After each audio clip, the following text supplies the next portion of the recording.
start the today's online class. बच्चों हमने 3 chapters complete कर लिए हैं। जल्दी मैं आपको चैप्टर 3 का भी ऑब्जेक्टिव असाइनमेंट सेंड करूंगा, उसको आप सॉल्व करना। 4th चैप्टर अपना जो रनिंग है वो है एनिमल किंगडम। हम एनिमल किंगडम के बारे में डिस्कस कर रहे हैं और कल हमने बेटा स्टार्ट किया था basis of the animal classification. We have started the basis of the animal classification. Okay, तो हमने 5 जो बेसिस हैं वो डिस्कस किए थे।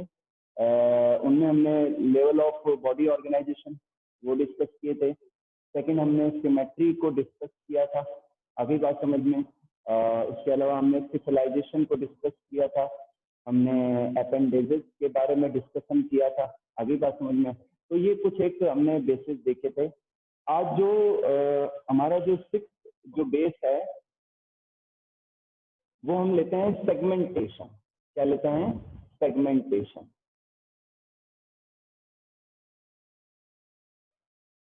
बच्चों सेगमेंटेशन क्या है? बच्चों जो एनिमल्स हैं उनके अंदर एक्सटर्नल या इंटरनल सेगमेंट के फॉर्म में जो है डिवाइडेशन पाया जाता है। इसी को हम क्या कहते हैं? सेगमेंटेशन कहते हैं। जैसे कि ह्यूमन बीइंग की बात करें, हम हमारी बात करें तो हमारी वर्टेब्रल कॉलम के अंदर, हमारी रिब्स के अंदर जो है सेगमेंटेशन देखने को मिलता है। इसके अलावा अगर आप एनेलिड्स की बात करो, अर्थवर्म को डिस्कस करो, तो अर्थवर्म की स्ट्रक्चर को देखने पर आपको बाहर से भी सेगमेंटेशन आपको देखने को मिलता है। तो इसे हम क्या कहते हैं? सेगमेंटेशन और मेटामेराइजेशन कहते हैं। इसके अलावा बच्चों जो टैपवर्म्स होते हैं, जो टैपवर्म्स हैं, जो प्लेटी हेलमिन्थ हैं, इनके अंदर क्या रो ऑफ यूनिट्स पाई जाती है। क्या पाई जाती हैं? रो ऑफ यूनिट्स पाई जाती है, ठीक है ना। तो टैपवर्म्स के अंदर रो ऑफ यूनिट्स को हम कहते हैं प्रोग्लॉटिड्स। क्या कहते हैं? प्रोग्लॉटिड्स कहते हैं। क्या कहते हैं बेटा? प्रोग्लॉटिड्स कहते हैं। ओके, दोबारा सुन लीजिए। The row of units found in tapeworms are called proglottids. तो ये माउथ पार्ट में पाया जाता है और जब वो टैपवर्म ग्रो हो रहा होता है तो फिर ये जो माउथ पार्ट है, माउथ या हेड पार्ट है, वहां से ये प्रोग्लॉटिड्स अलग होती रहती हैं, सेपरेट होती रहती हैं। तो और इनका कोई एम्ब्रियोनिक ओरिजिन नहीं है, कोई एम्ब्रियो से इनका ओरिजिन नहीं है। तो इस प्रकार के सेगमेंटेशन को हम कहते हैं फॉल्स सेगमेंटेशन। क्या कहते हैं? False segmentation. ओके, क्या कहते हैं बेटा? फॉल्स सेगमेंटेशन कहते हैं या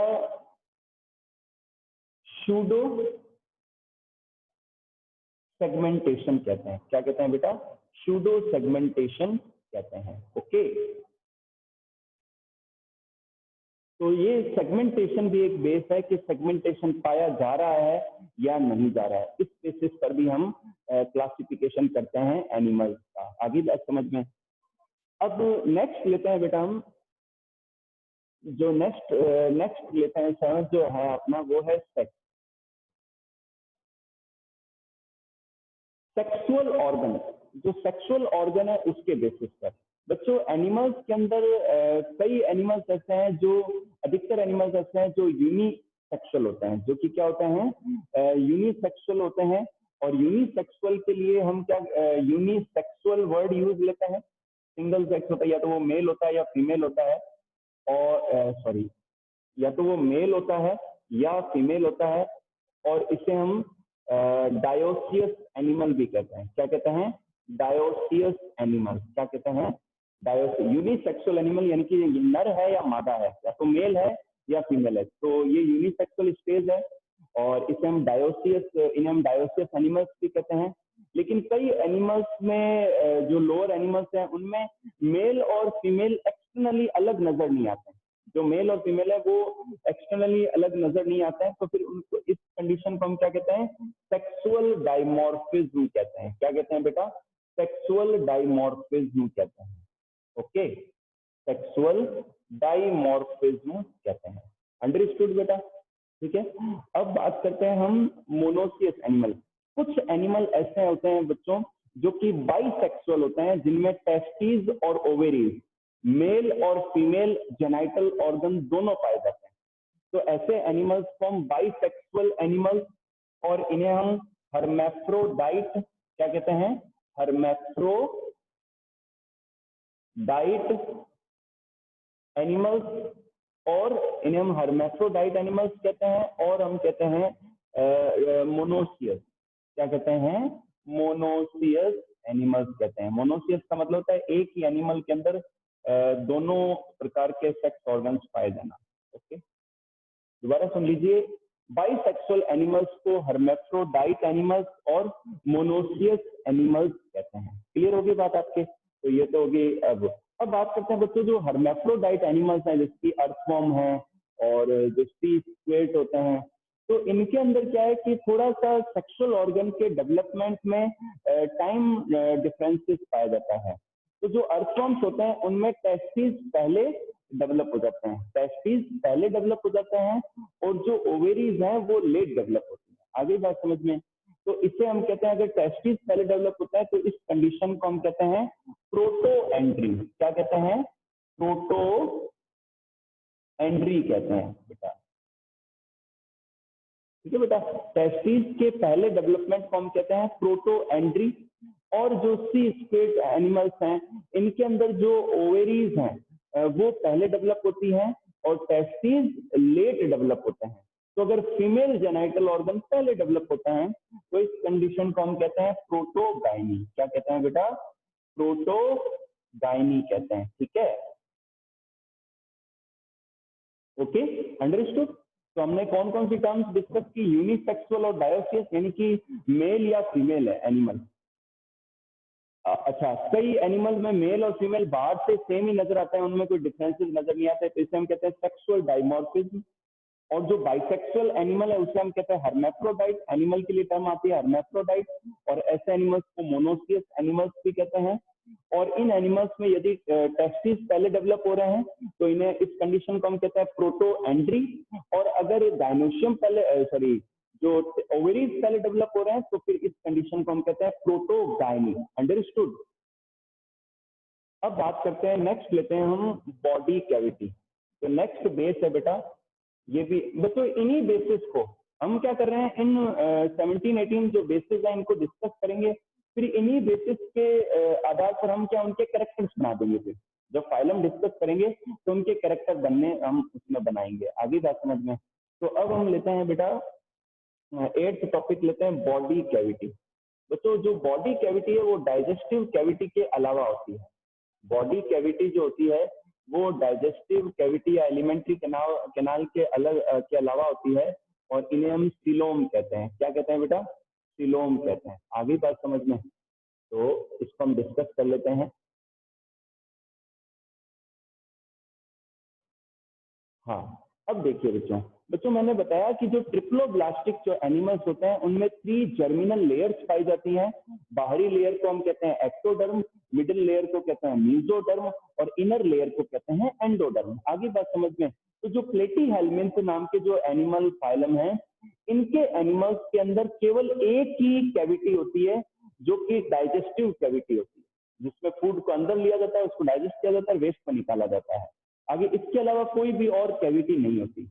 तो ऐसे एनिमल्स में कोई अलग बॉडी कैविटी नहीं है, तो इन्हें हम क्या कहते हैं? एसिलोमेट कहते हैं। क्या कहते हैं? एसिलोमेट कहते हैं। एसिलोमेट एनिमल्स कहते हैं, एसिलोमेट एनिमल्स कहते हैं, या एसिलोमीटा इस ग्रुप को कहते हैं। इसके अलावा बच्चों आप एक बार एस्के हेलमिन्थिस को अपन छोड़ते हैं, इसके बाद के जितने भी ग्रुप है, Annelida, arthropoda, Mollusca, Chordata, vertebrata, जो भी हैं सारे, है ना, इनके अंदर क्या होता है बच्चों कि इनकी जो मीजोडर्म जो होती है वो स्प्लिट हो जाती है। आधी बात समझ में? और मीजोडर्म के स्प्लिट होने से डाइजेस्टिव कैविटी, एक तो कैनाल या कैविटी वो होगी, और डाइजेस्टिव कैविटी के अलावा एक कैविटी और हो गई जो मीजोडर्म के स्प्लिट होने से बनी है। आगे बात समझ में? उस जो कि डाइजेस्टिव कैविटी के बाहर और बॉडी वॉल के पहले के बीच में पाई जाती है, जिसमें और अदर ऑर्गन्स होते हैं। तो इस बॉडी कैविटी को हम क्या कहते हैं? सिलोम कहते हैं। क्या कहते हैं बेटा? हम सिलोम कहते हैं। यहाँ मैंने स्पेलिंग लिखी है इसकी। और ऐसे एनिमल्स को हम क्या कहते हैं? सीलोमेट एनिमल्स कहते हैं। क्या कहते हैं बेटा? हम सीलोमेट एनिमल्स कहते हैं। क्लियर होगी बात? और इस ग्रुप को हम कहते हैं सीलोमेटा। इस ग्रुप को हम कहते हैं सीलोमेटा।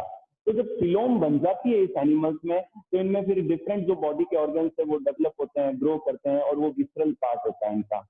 और जो सिलोम है वो अंदर से लाइंड होती है, अंदर से लाइंड होती है किसके द्वारा? मीजोडर्मल सेल्स के द्वारा। आगे बात समझ में?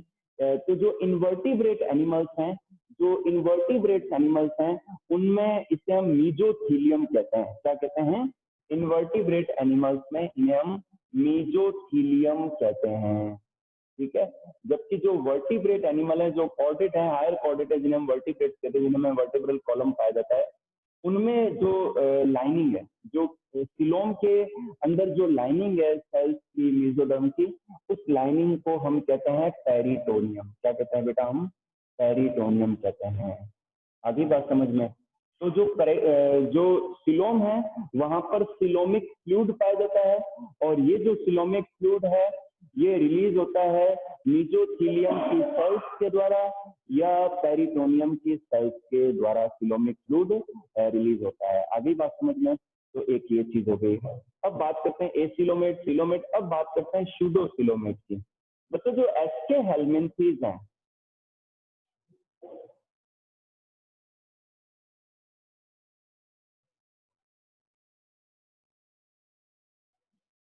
ठीक है बेटा, कि जो एस्के हेलमिंथीज जो एनिमल्स हैं, इनके अंदर क्या होता है कि जो सिलोम है वो फुली डेवलप्ड नहीं होती है। आगे बात समझ में? तो जो मीजोडर्मल जो पाउच है वो इनकम्प्लीट पाए जाते हैं ना। तो मैं इसकी स्ट्रक्चर, मैं तीनों कंडीशन की स्ट्रक्चर बना देता हूँ आपके सामने। सपोज करो हम एसिलोमेट की बात करते हैं, तो ये सबसे बाहर की लेयर हो गई एक्टोडर्म। आगे बात समझ में? ये हो गई बेटा एक्टोडर्म। ओके। फिर हम बात करते हैं सेकंड लेयर की।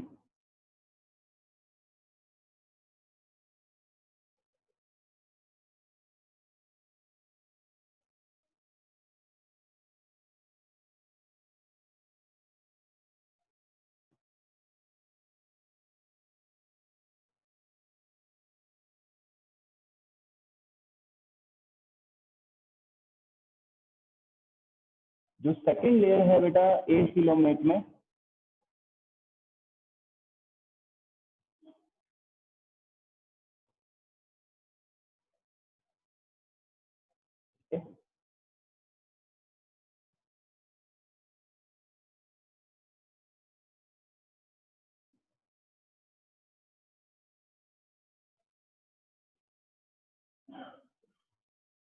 ये देखिए बच्चों, अब ये एसिलोमेट जो एनिमल है ना, उनके लिए है ना ये स्केच। अब इसमें देखिए आप, ये सबसे बाहर की जो लेयर है ये होगी एक्टोडर्म, और ये मिडिल लेयर होगी, इसे कहते हैं मीजोडर्म। ओके। और ये हो गई आपके, हाँ,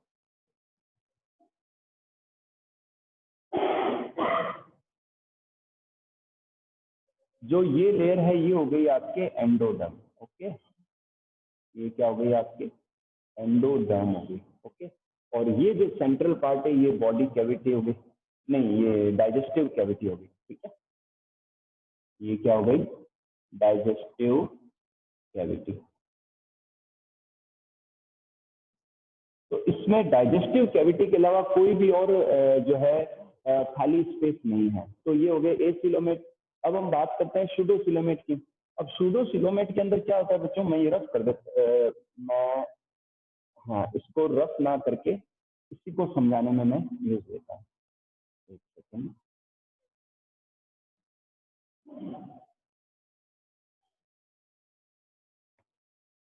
पूरा रफ ही करते हैं। हाँ। अब देखिए आप, सूडोसिलोमेट के लिए मैं स्केच बना रहा हूँ। इसके अंदर क्या होता है कि जो मीजोडर्मल पाउचेस पाए जाते हैं, तो जो सिलोम है वो बनती भी है और पूरी तरीके से कंप्लीट भी नहीं हो पाती है। ठीक है। ये मैं बना रहा हूँ एक्टोडर्म। ओके।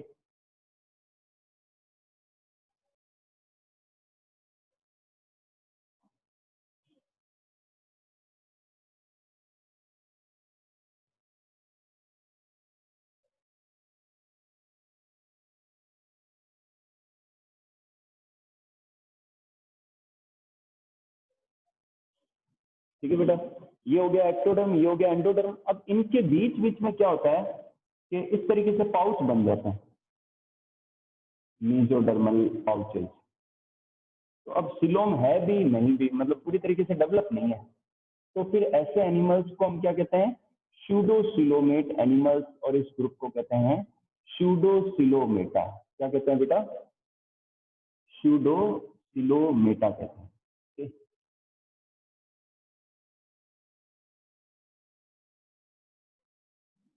ये इस तरीके से,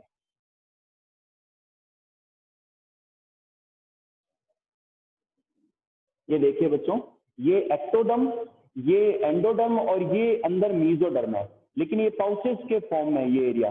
तो ऐसे एनिमल्स को हम कहते हैं स्यूडोसिलोमेट, और इस ग्रुप को कहते हैं स्यूडोसिलोमेटा। और यही मैं बात करूं सिलोमेट एनिमल्स की, तो सिलोमेट एनिमल्स में क्या होता है, पूरी एक बॉडी कैविटी बनती है बेटा। वो कैसे बनती है, एक्टोडर्म और एंडोडर्म तो दिख ही रही है आपको, ठीक है। और ये डाइजेस्टिव कैविटी है। अब इनके अंदर क्या होता है, पूरी तरीके से क्या है, ऐसे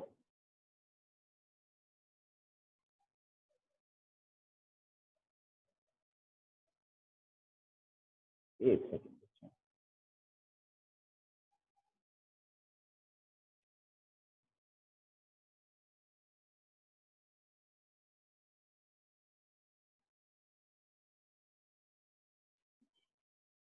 ये इस तरीके से,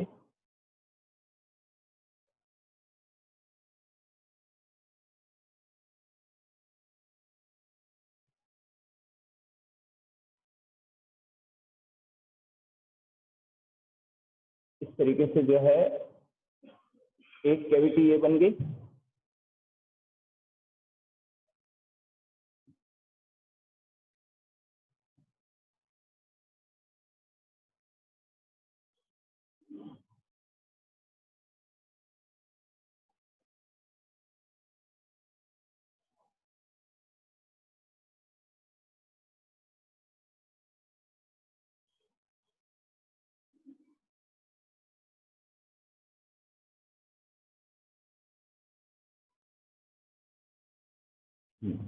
देखिए बच्चों, ये तो हो गई एक्टोडर्म, ये हो गया एंडोडर्म, ये होगी मीजोडर्म। मीजोडर्म के स्प्लिट होने से यहाँ ये कैविटी बन गई। तो इस तरीके से ये बॉडी कैविटी है, और ऐसे एनिमल्स को हम कहते हैं सिलोमेट एनिमल्स कहते हैं। तो ये हो गया बच्चों सिलोम के प्रेजेंस, एब्सेंस और इनकम्प्लीट प्रेजेंस के बेसिस पर। अब हम बात करते हैं यहाँ पर दो टर्म, साइजोसिलोम, साइजोसिलोम या साइजोसील या साइजोसिलोमेटा। बच्चों, जब ये जो दूसरे जो भी हमने ग्रुप डिस्कस किया आर्थ्रोपोड वगैरह, तो इनके अंदर क्या होता है कि मीजोडर्म के स्प्लिट होने से, मीजोडर्म के स्प्लिट होने से सिलोम या बॉडी कैविटी बनती है। तो ऐसी सिलोम को साइजोसिलोम, या ऐसे एनिमल्स को साइजोसील एनिमल्स या साइजोसिलोमेटा ग्रुप कहते हैं हम। आगे बात समझ में। जबकि जो इकाइनोडर्म है, इकाइनोडर्म के अंदर क्या होता है कि जो एंडोडर्म वाला पार्ट है, जो इंटेस्टाइन या जो एंडोडर्म का पार्ट है, दोबारा सुन लीजिए, जो इकाइनोडर्म है उनके अंदर एक्टोडर्म, एंडोडर्म, लेकिन जो एंडोडर्म वाला पार्ट है वो पिंच ऑफ होता है, बाहर की तरफ पाउच के रूप में निकलता है। और पाउच के रूप में निकलने के बाद में क्या होता है कि जो सिलोम का फॉर्मेशन होता है। तो ऐसी सिलोम को हम क्या कहते हैं, एंटेरोसिलोम कहते हैं। क्या कहते हैं, एंटेरोसिलोम कहते हैं। थोड़ा सा बच्चों ये चीजें नहीं है आपके लिए, तो आप बेफिक्र रहे, आप समझें, और मैं नोट्स दूंगा, उसको भी पढ़ेंगे आप। और फिर भी कहीं दिक्कत आएगी तो आप मेरे से वापस से मेरे से पूछ सकते हैं, तो मैं आपको समझाऊंगा उसको, ठीक है। तो दोबारा सुन लीजिए, इकाइनोडर्म्स के अंदर क्या होता है कि जो एंडोडर्म वाला पार्ट है वो पिंच ऑफ होता है, और जो खाली स्पेस है वहां पर वो पाउच के रूप में फैलता है। तो फिर ऐसी सिलोम को हम क्या कहते हैं, एंटेरोसिलोम कहते हैं। आगे बात समझ में। तो ये था बच्चों आपके एंटेरोसिलोम का पार्ट।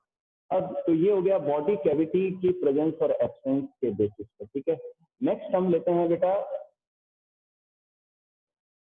जो नाइन्थ हम लेते हैं रेस्पिरेशन। क्या लेते हैं, रेस्पिरेशन, ओके। बच्चों, मैं रेस्पिरेशन की बात करूं तो अलग अलग ऑर्गेनिज्म में रेस्पिरेशन का मोड भी अलग अलग है। जैसे कि जो क्या नाम है, पॉरीफेरेंस हैं, तो इनके अंदर क्या होता है कि पूरी बॉडी पर छेद होते हैं स्पंज में। तो जो एक्वेटिक कंडीशन में ये पाया जाता है, तो जो सी वाटर है जब इनके छेदों के द्वारा इनकी बॉडी में एंटर करता है, तो पानी के साथ में जो ऑक्सीजन है, जो न्यूट्रिएंट है, वो बॉडी में चले जाते हैं। ऑक्सीजन वहाँ कंज्यूम हो जाती है, और जो CO2 या जो वेस्ट रिलीज होता है वो पानी में आ जाता है, पानी के द्वारा वापस वो शरीर से बाहर आ जाता है। सेकंड में अगर सिलेंट्रेटा की बात करूं, तो इनमें बॉडी सरफेस के द्वारा डिफ्यूजन के द्वारा जो है गैसियस एक्सचेंज होता है और रेस्पिरेशन पाया जाता है। आगे बात समझ में। इसी तरीके से प्लेटी एलिमेंट में, एसके एलिमेंट में भी बॉडी के द्वारा डिफ्यूजन होता है। इसके अलावा हम बात करते हैं एनेलिड्स की, जो अर्थवॉर्म्स है उनकी। तो उनमें क्या, जो इनकी स्किन जो होती है, अर्थवॉर्म्स में जो उनकी स्किन होती है वो मॉइस्ट होती है, गीली होती है। तो जो एनवायरमेंटल जो ऑक्सीजन है वो डिफ्यूज हो जाती है स्किन में, डिफ्यूज होकर वो ब्लड में घुल जाती है। तो इस प्रकार के रेस्पिरेशन को हम क्या कहते हैं, क्यूटेनियस रेस्पिरेशन क्या कहते हैं। क्या कहते हैं बेटा, क्यूटेनियस रेस्पिरेशन कहते हैं। ओके,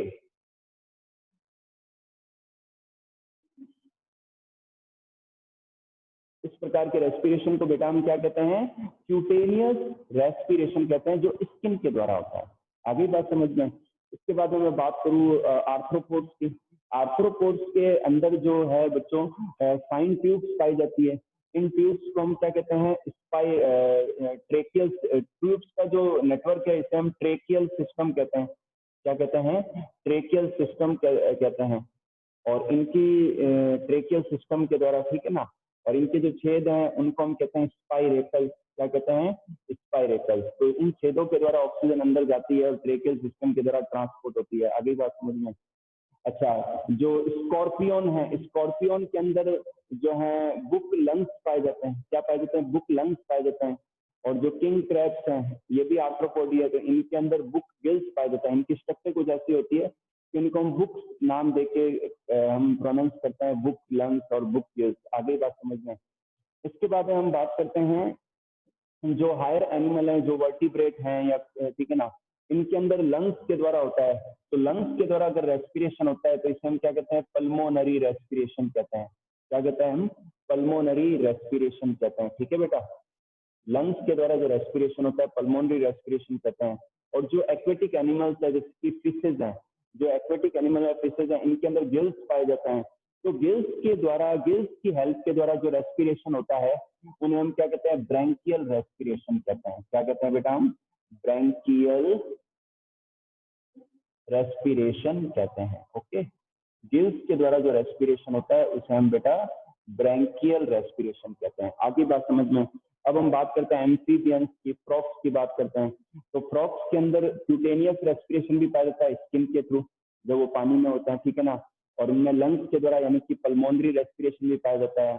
और जनरली ठीक है ना, माउथ के द्वारा भी वो रेस्पिरेशन करते हैं। तो माउथ के द्वारा जो रेस्पिरेशन होता है उसे हम क्या कहते हैं, बक्कोफेरिंजियल रेस्पिरेशन कहते हैं। क्या कहते हैं बेटा हम, बक्कोफेरिंजियल रेस्पिरेशन कहते हैं, बक्कोफेरिंजियल रेस्पिरेशन कहते हैं। आगे बात समझ में, बक्कोफेरिंजियल रेस्पिरेशन। ओके बेटा, तो इस तरीके से जो है रेस्पिरेशन के बेसिस पर भी कि किसी एनिमल के अंदर क्यूटेरियस रेस्पिरेशन है, या पल्मोनरी है, या ब्रैंकियल है, या बक्कोफेरिंजियल है, पल्मोनरी है, इस बेसिस पर हम क्या कर सकते हैं, उनका एक कैरेक्टर दे सकते हैं कि हाँ भाई ये इनका कैरेक्टर है। उस बेसिस पर क्लासिफिकेशन में हम थोड़ी हेल्प ले सकते हैं। अंडरस्टूड बेटा। बेटा रेस्पिरेशन जो बेस है इसको कंप्लीट कर लेते हैं हम। इसके बाद में हम बात करते हैं एक्सक्रीशन की। जो 10th अपना बेस है वो है एक्सक्रीशन, ठीक है ना। तो अब एक्सक्रीशन की यदि मैं बात करूं तो वही बात है, जो स्पंजेज हैं इनके अंदर जब पानी बाहर निकलता है, जो स्पंजेज होते हैं इनके अंदर जब पानी बाहर निकलता है तो पानी के अंदर वेस्ट रिलीज कर दिया जाता है। तो पानी के द्वारा, छेदों के द्वारा जो है, फोर्स के द्वारा जो है वो बाहर पानी के साथ में वेस्ट बाहर रिलीज हो जाता है। अगर मैं बात करूँ सिलेंट्रेट की, ठीक है ना, सिलेंट्रेट की बात करूँ तो इनके अंदर डिफ्यूजन के द्वारा क्या होता है, वेस्ट को बाहर रिलीज किया जाता है वाया डिफ्यूजन। अब मैं बात करता हूँ प्लेटी हेलमिंथ और बात के जो ऑर्गेनिजम्स हैं उनकी। तो इनके अंदर क्या एक्सक्रीटरी ऑर्गन्स पाए जाते हैं।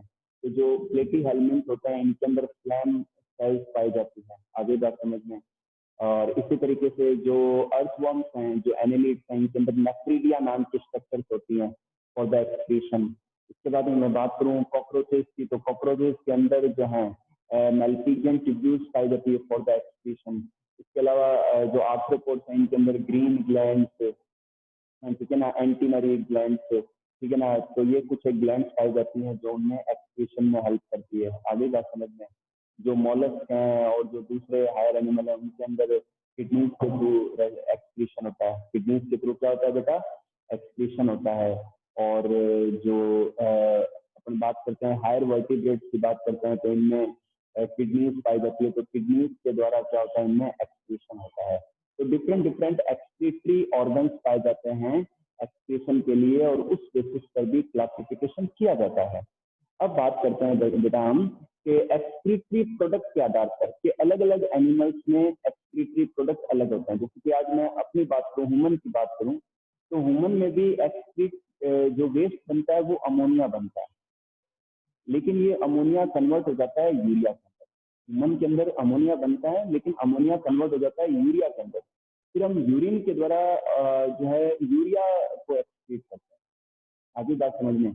तो on the basis of the type of excretory product the animals are of three types, mainly three types हम डिस्कस करेंगे। पहला मैं डिस्कस करूंगा अमोनोटैलिक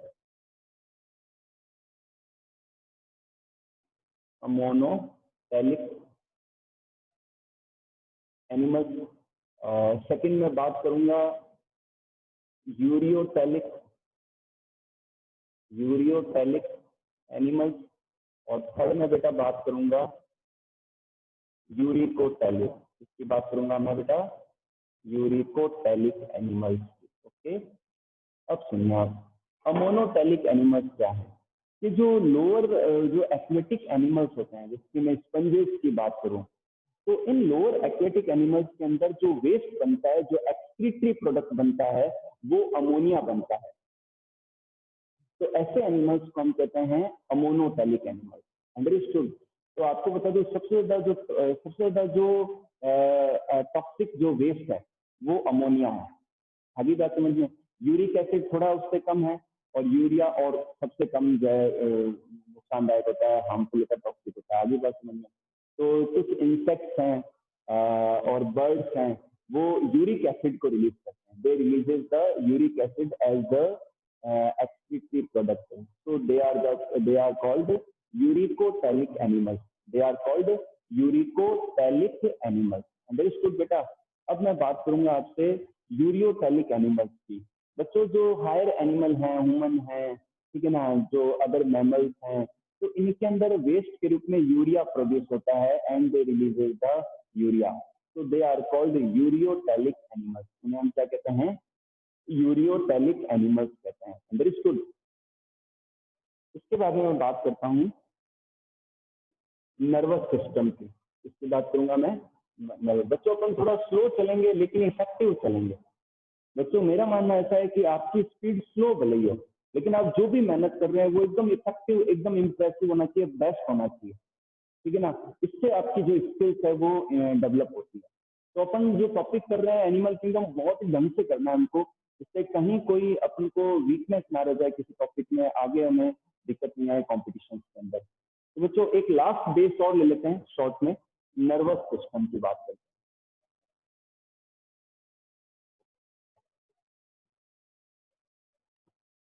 बच्चों नर्वस सिस्टम जो है हमारे बॉडी के अंदर जो न्यूरॉन्स हैं, जो नर्व्स हैं, उनसे और उनके एग्रीगेशन से हमारा नर्वस सिस्टम बनता है, और एनिमल्स का नर्वस सिस्टम बनता है, ठीक है ना। तो लेकिन जो स्पंज हैं, पॉरीफेरम्स हैं, इनमें नर्वस सिस्टम पाया ही नहीं जाता है। और जो सिलेंट्रेट है और उसके बाद के जो ये लोअर एनिमल्स हैं, इनके अंदर क्या है? नर्व्स पाई जाती है, नर्व रिंग्स पाई जाती हैं, जैसे कि प्लेटी हेलमेंट है, इनमें क्या है? इंटीरियर पार्ट में नर्व रिंग होती है और बाकी नर्व कोड होती हैं।